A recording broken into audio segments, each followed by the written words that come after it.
बिस्मिल्लाहिर्रहमानिर्रहीम, अस्सलाम वालेकुम। नूरुल्लाह आपकी खिदमत में हाजिर है। इमरान खान साहब को जेल में एक तरफ तो सहूलतें मिल रही हैं, दूसरी तरफ एक बड़ा केस जिनमें उन्हें खतरा है कि उन्हें काफी लंबी चौड़ी सजा मिल जाएगी और फिर वो लंबा अरसा जेल में ही रहेंगे।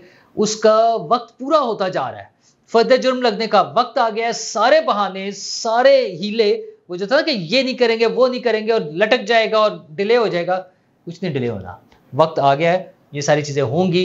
लेकिन जेल में तो उनके साथ परवेज इलाही साहब भी हैं और वो कहते हैं मेरी तो बात ही नहीं होती इमरान खान साहब, ना कोई टिकटों पे तो वैसे भी वो बात नहीं करते होंगे, पैसे वैसों का मसला है ना, वो तो अभी हो ही नहीं रहा, तो उनसे कोई बात नहीं हो रही है। लेकिन वो जो गिला करते थे ना किसी जमाने में, बल्कि गिला नहीं करते थे, मजाक उड़ाते थे कि नवाज शरीफ के बच्चे उनसे मिलने नहीं आते जेल में, अब अपने बच्चों के लिए कहानियां सुनाते हैं, एक्सक्यूज देते हैं और जेल में खाना अच्छा नहीं है।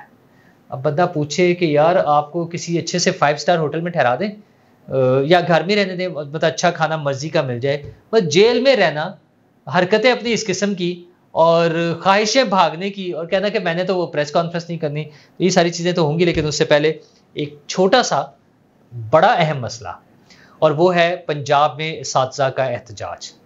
स्कूल टीचर्स एहतजाज कर रहे हैं सरकारी स्कूलों के, उनके मुतालबात हैं, लीव इनकैशमेंट है, मुख्तलिफ चीज़ें हैं और हुकूमत ने उनको फैंटी लगानी शुरू कर दी है, बाकायदा फैंटी लग रही है। और फैंटी लगने के अलावा वो अंदर बंद है, एहतजाज कर रहा तो अंदर बंद गया। अच्छा, मुझे समझ नहीं आती कि जिन लोगों ने बड़े बड़े काम किए होते हैं, बल्कि बड़े बड़े काम डाले होते हैं, उनके बारे में फिर हम सॉफ्ट वो कॉर्नर रखते हैं, चीज़ें मैनेज हो जाती हैं। और ये टीचर्स कभी उन्हें माल रोड पर कुट पड़ रही होती है और कभी जेलों में बंद है, मुझे तो समझ नहीं आती क्या होता है। आज सुबह भी फिर स्कूलों के बच्चे एहतजाज कर रहे हैं, बल्कि मैंने खुद एक जगह देखा और मैंने उनकी एक थोड़ी सी फुटेज भी बनाई है, ये मैं आपको दिखाता हूँ। ये फुटेज है, वीडियो है जिसमें बच्चे एहतजाज कर रहे हैं स्कूलों के, और ये आप सुन सकते हैं कि वो क्या कह रहे हैं। बेटा क्यों एहतजाज कर रहे हो आप लोग? हुकूमत हमारी बहुत कंजूस है, वो हमारे स्कूल प्राइवेट कर रही है। प्राइवेट कर रही है? कौन सा स्कूल है आपका? एक मिनट, कौन सा स्कूल है आपका? Government high school. कहाँ का?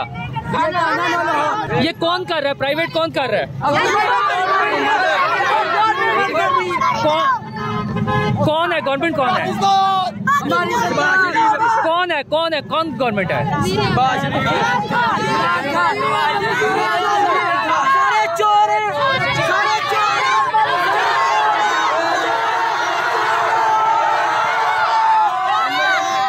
इन लोगों ने लाहौर में हमारे सर को पकड़ा हुआ है, सरों को।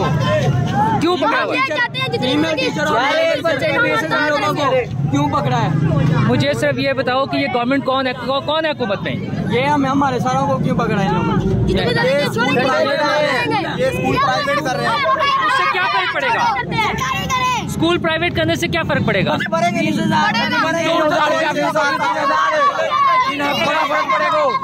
बड़ा फर्क पड़ेगा, बड़ा फर्क पड़ेगा। गरीब का बच्चा पढ़ ना पाएगा, गरीब का बच्चा पढ़ ना पाएगा और हुकूमत अलहदा से टीचर रखेगा, हमारे टीचर को निकाल देगा।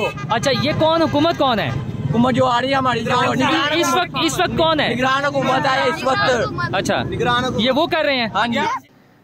अच्छा, मैंने जब उनसे पूछा कि बताएं आप क्यों एहतजाज कर रहे हैं, तो उन्होंने, कुछ बच्चों ने बताया कि हमारे टीचर्स को गिरफ्तार कर लिया गया और कुछ बच्चों ने बताया कि हमारे स्कूलों को प्राइवेटाइज कर रहे हैं, गवर्नमेंट से लेकर प्राइवेट सेक्टर को दे रहे हैं।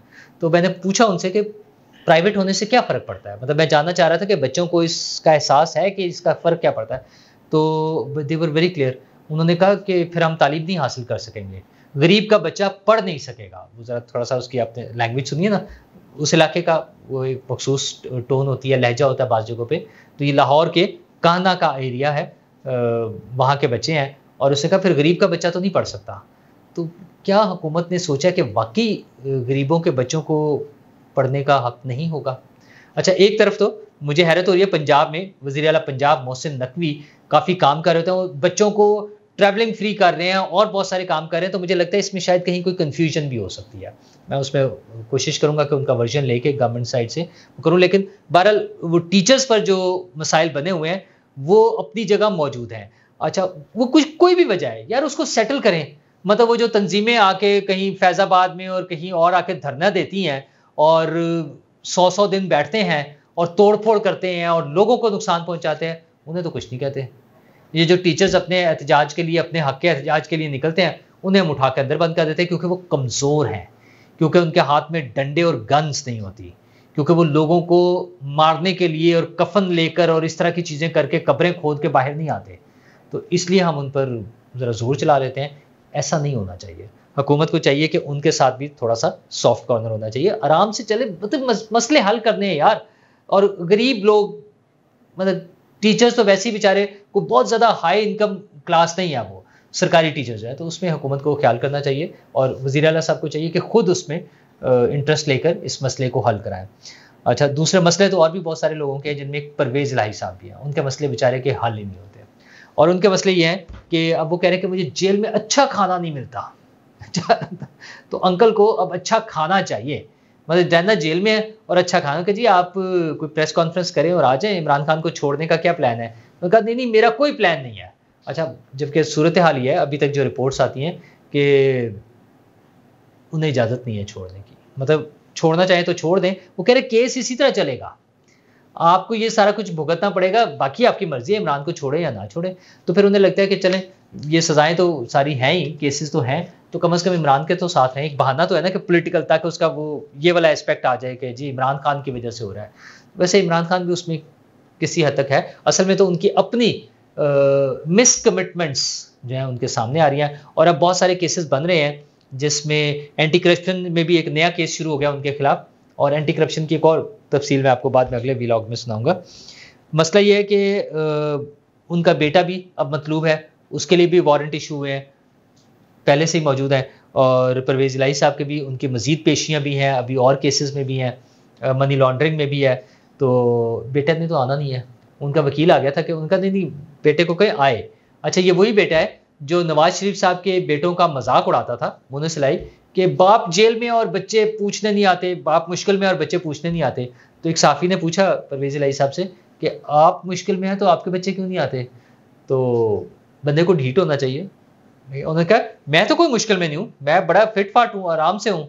अच्छा, एक तरफ रो रहे थे कि मुझे खाना अच्छा नहीं मिलता, उसकी वजह से फूड पॉइजनिंग हो गई है, पर्सनल डॉक्टर से खुसूसी इलाज नहीं हो पाता, तो मेरी सेहत ठीक नहीं रही, मुझे चलना मुश्किल हो गया, घर का खाना चाहिए, कुछ अच्छी चीज़ें चाहिए।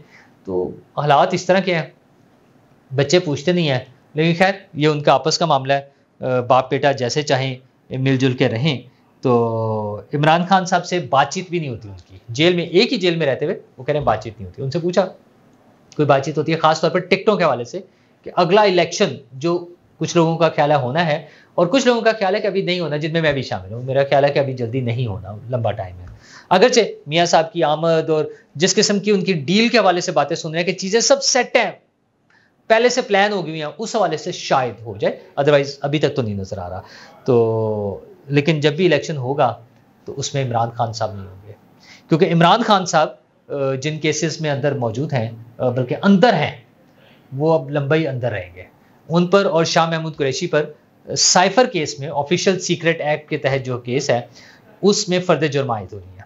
अच्छा, लास्ट हियरिंग पे उनका चलान देने थे, तो वहाँ वकीलों ने साफ समझा जी हमारे जो मौक्कल हैं, यानी दोनों मुलजमान इमरान खान और शाह महमूद कुरैशी, वो चलान पर साइन नहीं करेंगे। उनका कोई बात नहीं, जज साहब ने ऑर्डर लिखवा दिया, उनका वो साइन करें या ना करें कोई मसला नहीं है, फर्द जुर्म आयद हो जानी है। 17 तारीख को फर्द जुर्म आयद हो जाती है और इनकी जान जाती है। इन्होंने ये बहाना ही था ना, साइन ना करने का मतलब ये है कि डिले करें, फर्द जुर्म आयद ना हो। तो अदालत के पास वो तो नहीं होता ना कि लिटा लें और डंडा पकड़ लें और वो कर लें, उन्हें तो ऑर्डर पास करना है। तो उन्होंने ऑर्डर पास कर दिया कि जनाब आप पे फर्द जुर्म आयद होनी है, और ये वो केस है जिसमें लंबी सज़ा होनी है। ऑफिशियल सीक्रेट एक्ट में उम्र कैद भी हो सकती है, मेरा ख्याल है उसमें वो भी हो सकती है, सज़ाए मौत भी हो सकती है, लंबे चौड़े काम है। वैसे तो सज़ाए मौत या बड़ी सज़ा के लिए वो भी 9 मई वाला केस भी है, और वो एक केस नहीं है, उसमें ढेर सारे केसेस हैं। और उसके जिस तरह से एविडेंस आने शुरू हो गए हैं, या जो बयानात आ गए हैं, चले यूँ कह रहे हैं बयानात जो आ गए हैं या इंटरव्यूज़ आ गए हैं उस्मान डार साहब का और सदाकत अब्बासी साहब का, वो दोनों काफ़ी हैं खान साहब के लिए। लेकिन अभी तो खबरें ये हैं कि और भी इंटरव्यूज़ तैयार हैं, जिनमें शेख रशीद साहब का भी इंटरव्यू तैयार पड़ा हुआ है, बस आया कि आया। तो खान साहब के लिए बचना मुश्किल हो जाएगा। खान साहब और शाह महमूद कुरैशी साहब दोनों इकट्ठे हैं और एक केस में। तो कुछ लोगों का ख्याल है कि वो उसमें बच गए हैं, असद उमर साहब वगैरह का ख्याल है कि मेरा क्या ताल्लुक, मैं तो इसमें था ही नहीं, ये तो सिर्फ वो 4 बंदे हैं। वो कहते हैं इमरान खान साहब, वज़ीर ख़ारजा शाह महमूद कुरैशी और उधर से आर्मी चीफ और DGI से, वो कहते हैं ये 4 बंदों को पकड़े, मुझे माफ़ कर दें, मुझे शामिल ना करें। लेकिन खैर बचत तो असद उमर साहब की भी नहीं होनी है, ये केस चलता रहना है। इसके साथ साथ 9 मई के केस हैं, फिर वो केसेस हैं जो फौजी अदालतों में चलने हैं। अच्छा, उनके बारे में कुछ दिन पहले हमने खबर दी आपको कि फौजी अदालतें बन गई हैं, उन पर कार्रवाई शुरू हो गई है। अभी तक जब ये सवालात पूछे जा रहे हैं, आज भी एक वफाकी वज़ीर जो है हमारे इत्तलात और नशरियात के, मुर्तज़ा सोलंकी साहब, उनसे इमरान शफ़क़त साहब ने अपने इंटरव्यू में पूछा, PTV पर वो इंटरव्यू था, आई थिंक उनके उसमें भी आ गया है टेलिंग्स पर भी, कि वो क्या कर रहे हैं, फौजी अदालतों में शुरू हो गई है कार्रवाई या नहीं हुई। तो उन्होंने उसका ज़रा गोल मोल सा जवाब दिया, उन्होंने कहा नहीं अभी मुझे नहीं पता, या इस तरह से करके ना उन्होंने उसका प्रॉपर जवाब नहीं दिया।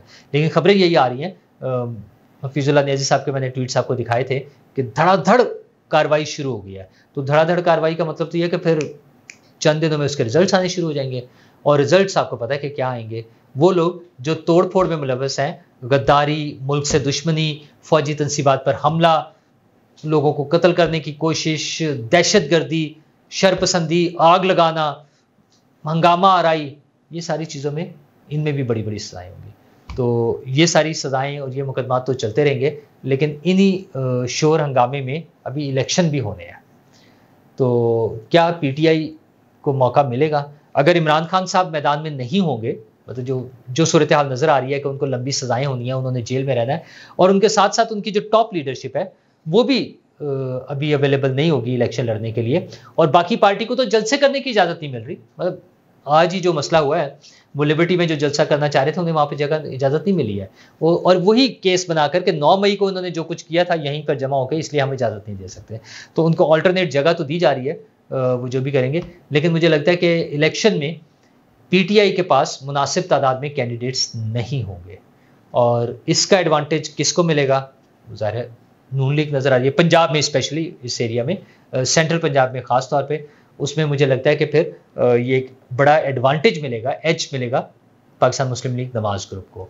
और मियाँ साहब आ रहे हैं, सऊदी अरेबिया पहुँच गए हैं और तैयारियाँ हो रही हैं, जहाज़ बुक हो गए हैं दुबई, और दुबई से पाकिस्तान, वहाँ पर मुलाकातें, वो टेक्निकल लैंडिंग की बातें, और फिर इस्लामाबाद से होते हुए या डायरेक्ट दोनों सूरतों में मीनार पाकिस्तान, और बड़ा जलसा। और देखते हैं कि वो हमारे लिए क्या लेकर आते हैं।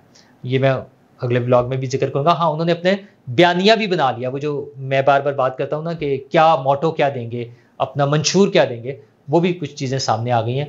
ये आपके साथ मैं शेयर करता हूँ अगले ब्लॉग में।